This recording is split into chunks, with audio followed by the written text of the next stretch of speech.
let me ask you some questions about the second part, and then we'll move into the third part. So I'm going to summarize what you said again. So you characterize the pill as the first major technology in what you describe more broadly as the transhuman movement, which is an attempt to free us or to escape from, let's say, the hypothetical limitations of our embodied selves. And so this was sold as a movement to freedom. Now, that was freedom described as instinctual licentiousness, right? Because what free sexual access means that you can have your wants and needs gratified at any moment. And maybe that's beyond the mere sexual right into the consumer domain itself. So that's a very peculiar view of freedom. But as you pointed out, it was also accompanied by something that was naive, immature, and possibly even malevolent, which was this notion that we would bring about a sexual utopia where men and women were somehow equal, and that would be an improvement in all regards, including on the male side. Now, we've already talked about the difference between R and K strategies and the fact that when we switch to an R strategy, which is exactly what happens with the pill, we facilitate the psychopathic men. So that seems like a bad idea for the men and for the women. And I think it's actually irrefutable. There's good research evidence for this already, but it also makes technical sense at a much deeper biological level. So, and it's obviously the case that men who want short-term sexual relationships aren't the same men who want a long-term, stable, monogamous partner that requires responsibility, obviously. So, okay, so now we have this movement to freedom too, which you could be more skeptical about and call it a flight from responsibility. And then you might say, well, why the hell not fly from responsibility if it's so burdensome, 9 months of pregnancy, the fact that you have a dependent infant for multiple years, like 40, and why not fly from that? And I would say at least part of the answer to that is when you escape from responsibility in that matter, you also demolish the meaning of your life.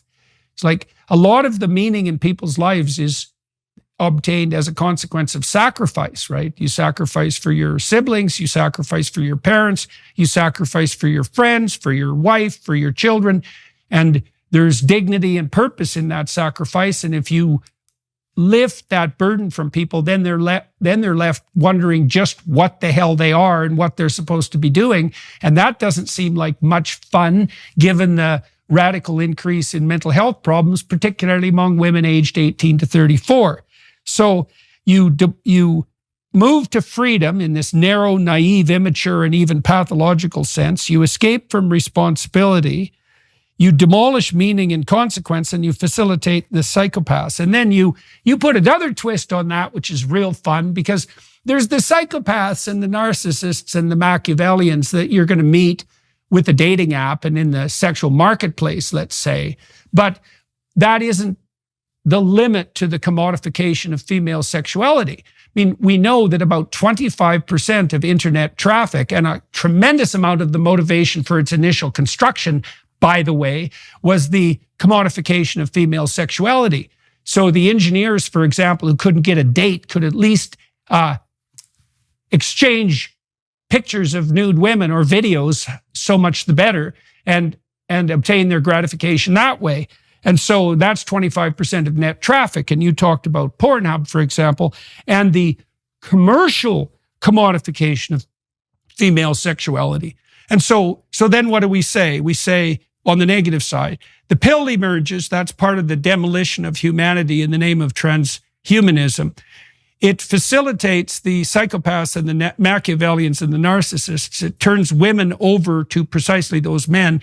It produces a massive commodification of female sexuality in the marketplace, and it engenders abortion at a rate that would have horrified the early feminists and anyone else who's actually thinking about it. It's like safe, legal, and rare. Well, we pretty much failed on the rare side. 1 million abortions a year in the United States at the moment. So that, I don't care who you are, what your stance is, but if you don't see that as a moral catastrophe, there's something wrong with your soul. Now, that's independent of its how we sort this out legally. So, okay, so then there's a question I want to ask you then that'll lead us into the third part of your book, I think. So, I spent a lot of time teaching at the University of Toronto and at Harvard, and then more publicly, looking at the core stories that motivate humanity. The core story is a hero myth. And the hero goes off into the adventure of his or her life and confronts the dragon and garners the treasure and brings it back to the community and distributes it. Okay, but in classic mythology, the heroes are virtually always men. And so the women in my classes always had a problem with that. If the hero myth is the central story of humanity, well, what does that mean for women? Well, in Christianity, Christ is the savior of women and men. And Christ's passion story is an extreme variant of the hero myth. And so there's a notion at the bottom of our culture that the pathway to redemption for women is the adoption of a heroic mode of being, in the face of life's difficulties and problems. But there's more, because the thing about women is that their mythological orientation, I think, it's multidimensional and complex. So there's a couple of other mythological variants that stack up beside the hero myth for women. There's Beauty and the Beast, where a woman finds a man who might otherwise be somewhat monstrous and predatory, but maybe is oriented positively in his fundamental nature, and she tames him. And that's a story of how women find a man who's sexually attractive and also productive, responsible, and useful. That is the most common female pornographic fantasy by orders of magnitude, Beauty and the Beast variant. And then there's also the image of women that's put forward, let's say in Christianity, where you don't have an individual woman. You have woman and infant as a unit, right? And so now I would perhaps hesitate to suggest that part of the reason that you felt isolated when you were pushing your pram around small English town is because in our society, I saw the same thing with my wife, by the way, when she had little kids.